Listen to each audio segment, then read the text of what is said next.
everybody. I am Dr. Ellie Anderson, co-host of Overthink podcast and YouTube channel, and also one of the members of the SPEP Outreach Committee. So SPEP is the Society for Phenomenology and Existential Philosophy. I am here at SPEP's 2024 meeting, and I'm about to talk to Dr. Devonya Havis, who is an associate professor of comparative literature at the University of Buffalo. And you told me 2 times the global University at Buffalo, yes. Which is interesting, which is SUNY Buffalo. It's part of the SUNY system. Yes. And the departments where I'm housed are the Department of Comparative Literature and Global Gender and Sexuality Global Gender and Sexuality, thank you, which I asked you twice to clarify for me before we started rolling, and then I forgot. But I also think it's an interesting name, and part of the intention in it not just being a women and gender studies department is to capture the ways in which the department works and has historically worked in a global context. Okay, so like that intersectionality maybe built right in. So yes, so that and the perspectival and the ways in which people work on social movements that are not just U.S. Okay, that's great. Yeah, and the reason that I am talking to Dr. Havis here today at SPEP in Rochester in 2024 is because her book is one of the books that was selected to have a book panel devoted to it this year. Her most recent book came out in 2022, and it's called Creating a Black Vernacular Philosophy. So I'm here to talk to you today about this book.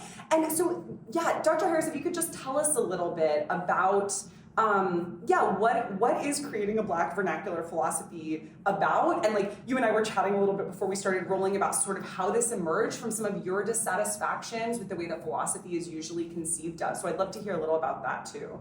So the book was a project that I probably would not have done had it not been for mentors in the course of my career who sort of said, this is a little more interesting than what you're trying to do. Do the stuff that was largely footnotes in a more formalized kind of philosophy that I was doing, because what are the citational practices for things that are silences within the context of the profession, and how do you write in those silences without fully writing out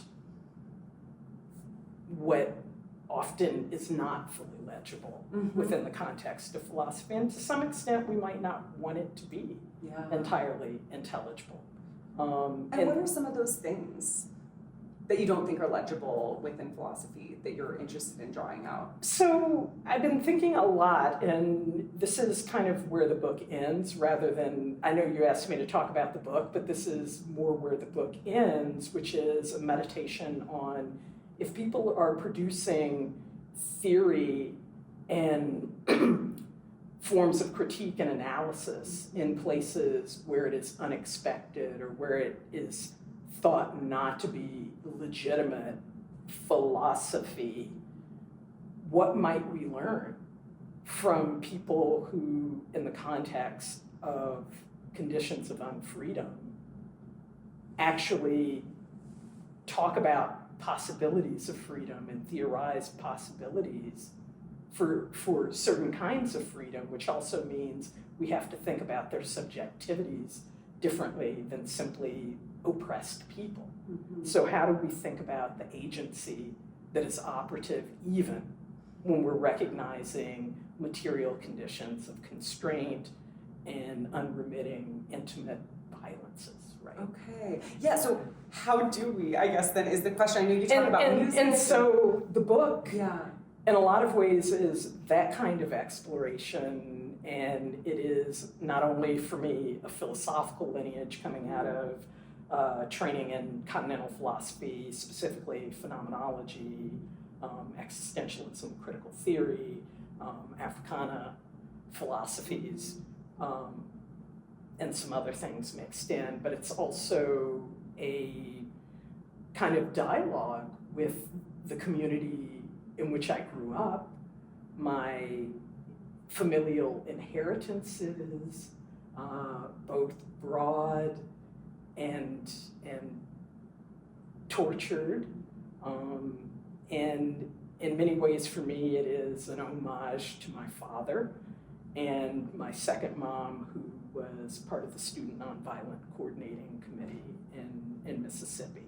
And so there are these delta landscapes that migrate to the east, that migrate to the Rust Belt, and how do we think about blackness and race more broadly and as things that are not simply oppression, but as places of possibility, because they are disrupting, or I guess for me the ethical question is, given the ways in which we recognize oppression and violence that targets epidermalized bodies, specifically named as Black and other bodies of color, why are we not having an ethical crisis, right? And it strikes me that often people feel guilt and anxiety, but how do we begin to think about the construction of conditions that habituate us to think in certain ways that are not disruptive? Yeah, and you mentioned your father briefly before we started officially rolling. You told me a little bit about your father, who you said picked cotton, but then also was like really an intellectual. And so I think like that puts an interesting, I don't know, that's kind of an interesting background that that you wanted to highlight coming out of this, and like your upbringing in Mississippi. And also I think in response to that question that you just raised, like how do we think about that? It seems like when we're thinking about the history of racialization, or let's say the current conditions of racialization, and specifically anti-Black racism in the US, a lot of times we're thinking about structural conditions. But you also mentioned that you have a background in phenomenology and existentialism, and I know you had mentioned as well that your book involves a lot of discussion about the auditory and about music. And so do you feel that there's kind of maybe a corrective to be made in terms of structural analysis, or do you see this as partaking in structural analysis, but maybe from a different angle that hasn't necessarily been attended to? I'd like to argue it's a both and, because I think I don't want to diminish the importance of structural analysis and the importance of naming anti-Black racisms, anti-Indigenous racisms, forms of settler colonialism, and, you know, the long list of isms that we often talk about. But I also want to talk about Blackness as more than immiseration, suffering, and death.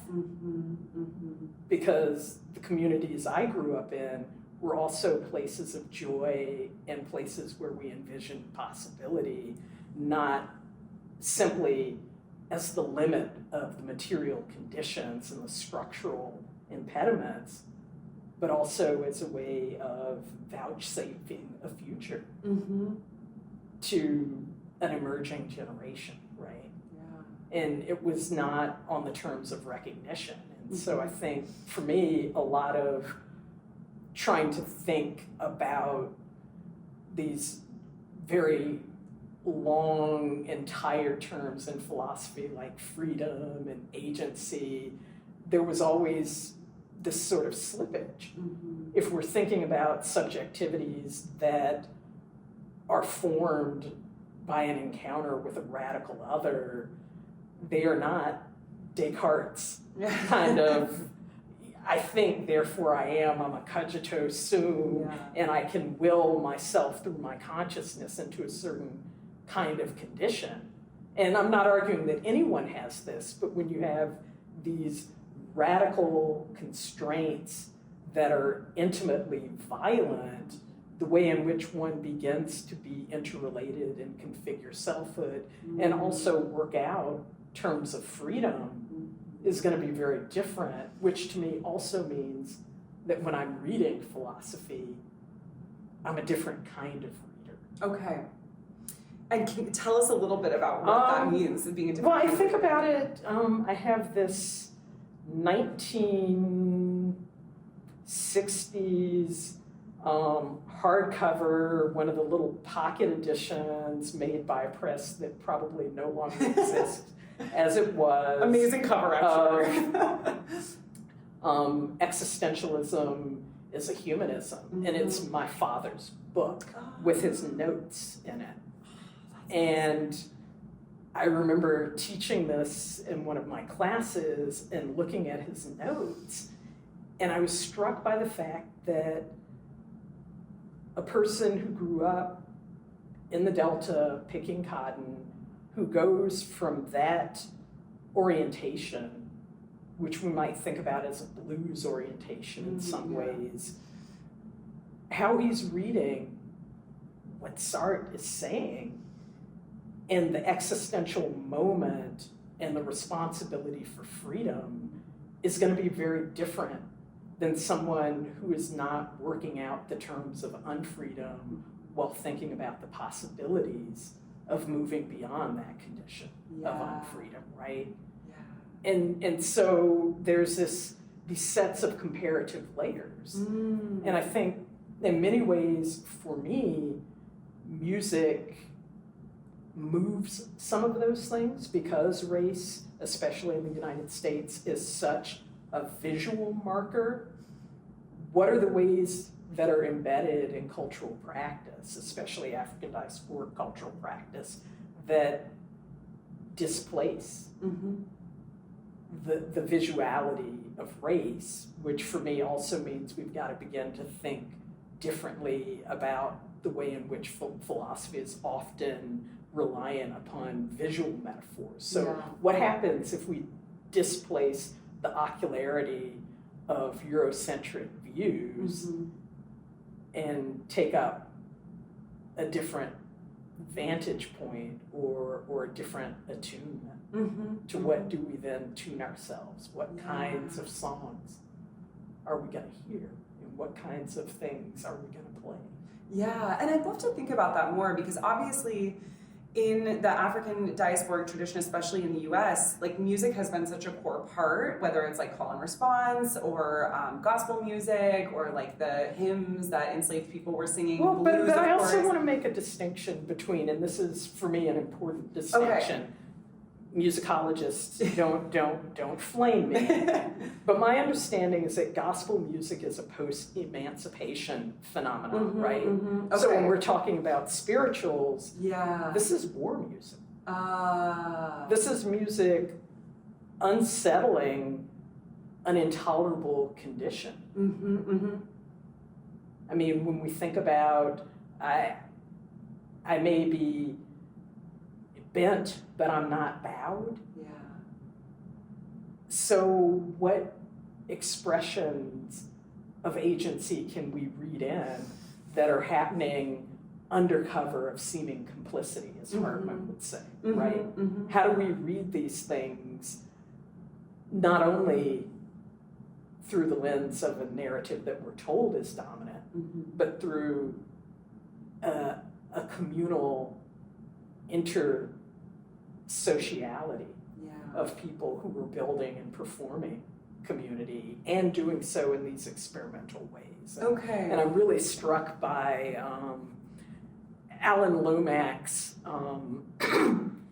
went around the United States recording what's called folk music. And he has in particular some albums around blues in the Mississippi, where he's in the Delta, and there's some debates about whether this was fully accurate, things that my dad and I would kind of talk about, along with the lack of empiricism of philosophy, which always bugged him as a psychologist, and we'd go back and forth on this. Sartre, he's like, where is he getting these ideas? Or he would take the affectivity of Sartre, but he's sort of like, where can we sort of play this out and more in a more kind of rigorous fashion, which I'm like, why? Like, we're playing with possibility, but we were listening to one of Lomax's recordings, and he often gets people who are making these comments that seem to be just sort of passing comments. And one of the blues men, and I can't remember the citation off the top of my head, you'll have to check out the book to find out, folks. He says, the blues puts a feeling to make a nation.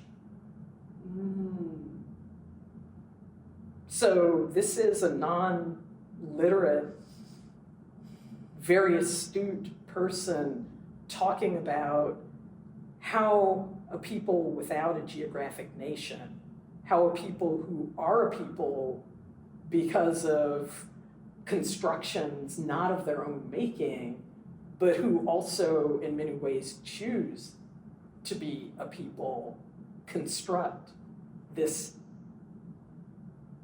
not fully material notion of nation. And, you know, what is nation? What is nationality?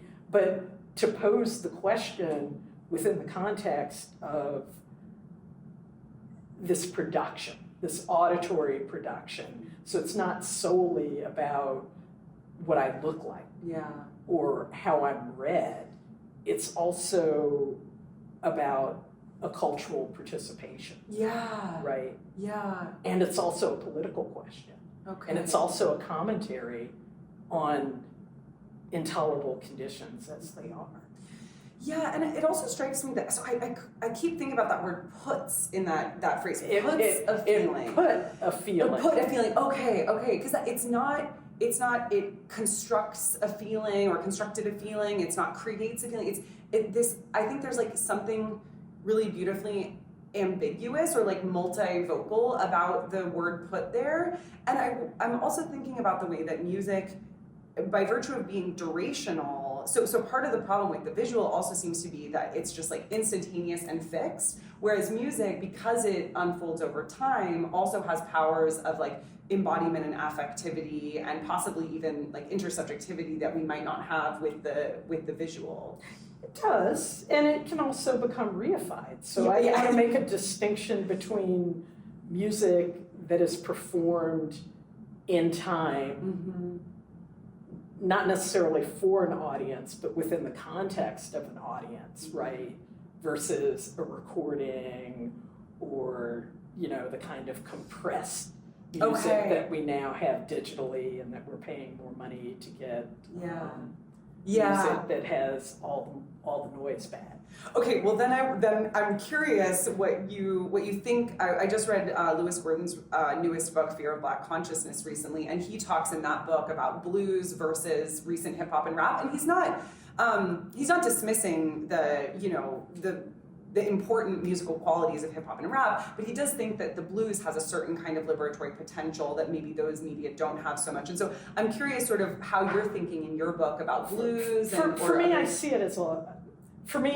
it as a lineage. Yeah. Like I wouldn't want to, I also make a distinction between hip hop and rap. Yeah. One that I see has to do with the commercialization of a vernacular phenomena that becomes marketable to various communities, and therefore it has to be commodified and packaged in certain ways. And that happened with the blues, right? Yeah. So it's not that any of these forms are pure, so to speak. They are messy and performative. And so if we're going to talk about underground hip hop, with someone, I'm old people, so don't drag me about this. But if we're going to talk about somebody like Immortal Technique or Lupe Fiasco, they're doing something very different than Lil Jon. Yeah, totally. Right, or I'm trying to think of some of the women, or Cardi B, right? Yeah. But so how do we think about the messiness of liberatory possibilities, even while we're constrained in these moments of reification and these conscriptions into complicity, right? We've got to think about the conditions for the possibility, but also the conditions under which we come to see something as legible or not legible. And so in the book, I spend a fair amount of time trying to work out those sets of lenses. And thinking about how we index the ways in which even liberation becomes oppressive as a goal, right? Interesting. Okay, because I'm also thinking about the we that you referred to. And so I'm curious, how you're thinking about like there are many we's. Yeah, there are many we's, of course. But like, who did you write Creating a Black Vernacular Philosophy for, and who are you hoping will read it? Or who, I mean, obviously a lot of people have already read it, but like, who are you hoping will still encounter it? It's kind of, I had a friend from graduate school who said everything we actually write is a kind of failure. And in some ways, what inspired me to write the book had a lot to do with the communities that I found myself in growing up. But I think a failure of the book is that many of those people are not going to pick up this book and go, I've got it. I mean, for me, one of the bigger amazing things is that in Buffalo, there are people who are not academics who, because I announced the book and they were intrigued by the title, who actually picked it up, and one would be like, I'm reading this. What are you talking about? Let's have a conversation about this notion of practice and performance, and how are these interrelated, and what are these ideas about the ways in which participating in performance is not necessarily performance for someone else, but it is also a means of building community. And for me, this comes from thinking about work songs and stories my dad would tell about people making critique of the material conditions of labor production while singing songs, picking cotton, but also making ethical calls to people who might not be doing things in the best way, and opening up these forms of conversation that would take place as song, or what he called ethical behind the back, which is I can say something to someone else and you can listen in and you know it's about you, and it gives you an opportunity to reflect on it, but I'm not confronting you in some of the ways that more traditional formulations of engagement unfold, right? Okay, so it sounds like from there you're sort of drawing out, right, an ethical framework, an ethical vernacular. Also, I will just say, if you hear like some people talking behind us, we are at a conference, we don't have formal recording equipment, and so like, sorry if you're picking up on little bits of conversation, or the sound is not ideal. But so we probably I'd love to ask you a final question about sort of how you're, like, the takeaway of this book, the core claim, like, what is Black vernacular philosophy to you? You've given us a lot of ways to think about it. Well, in the I want to traditions. think about Black vernacular philosophy as a kind of fugitive theorizing. I think about Audre Lorde's invocation of sweaty concepts. Right? It's an amazing term. Like, it's just the best term. Right? Like, what is not only the academic work required to come up with what I've started to call thought tools with my students. I'm like, these are thought tools. Yeah. They're not just theories that I'm giving you to memorize and close the book and write on an exam. I want them to be tools to aid your thinking, tools that help you perhaps hear in a different register something that might seem like a silence, or maybe you need to hear the silences too, because they also allow things to be spoken. And so the book is an academic exercise, but it's also a way to think about what we might learn from people who have to negotiate a world in which the conditions cast them as unfree. Yeah. So one might reformulate Du Bois's question, how does it feel to be a problem, to what does it mean to be constructed as a problem? And so I want the book to do that, But I also want the book to say there's a problem if we double down in reified binary categories, even if we do them for liberatory purposes. Yeah, okay. So where is the ongoing reformulation, reattunement, recalibration, and rethinking, right? So if we think about the blues as liberatory, yes, until it becomes commercial. And then what? Then we have bebop, because swing had become homogenized in ways that were beginning to become anti-Black, despite what collection of peoples produced the music, right? And if bebop becomes commercialized, then maybe we need something like hip-hop that is this amazing amalgamation that is not only about music, it's about a political moment when people, especially Black, brown, indigenous people, are being pushed out of public spaces, are being defunded, are experiencing the retrenchment of a war against poverty that becomes a war on the poor, right?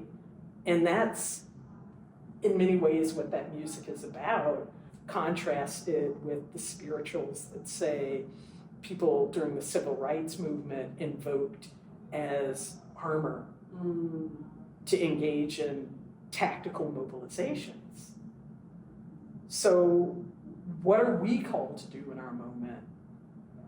And how do we understand the stakes of it, but how do we negotiate where we find ourselves in order to act? So it's always a political and ethical, to me, it's always a political and ethical question. Which is funny, my last side note. Yeah, that's great. So I was talking to my students on We love a side note. because I wanted to teach my freshman seminar before I had it out to SPEP, and they're like, well, what are you doing? And I'm like, well, I'm going to a conference, and there's a session on my book, and they're like, you wrote a book? And I'm like, yeah, I wrote a book, and they're like, well, what's it called? And I gave the title, and the course is called The Ethics of Refusal, for a little context. Cool. And, you know, they can Google things, and they do Google things, and one student pulled it up and apparently was reading on Amazon the first pages, and they're like, well, why can't we do popcorn reading of your book in class? And I had kind of forgotten that, for me, part of the question of philosophy is not how do I make hollow theories, but as Hort and Lee say, how do I philosophize to change the world? And to make it a world that is livable, not just a world where people manage to survive, but a world that is livable. And what are my responsibilities? Where must I ethically refuse? Yeah. And that's a piece of what I think the book gets at. Obliquely, I mean, there's sort of our philosophical train of me dumping down on humanism. I mean, we are scholars at the end of the day, so that's but also, how do we read these moments as forms of agency and re-narration and imagination of creation and possibility? And how do we think about these bridges between what we do in the academy and what we do in our lives? Like, how significant is it if I profess some kind of pro-Black opposition to anti-Black activism, and I won't sit next to a person of color on a bus or a public conveyance, or I have pause, or there's elevator anxiety, so to speak, right? That really calls us at the most basic levels to live what we're thinking. to think about what we're living.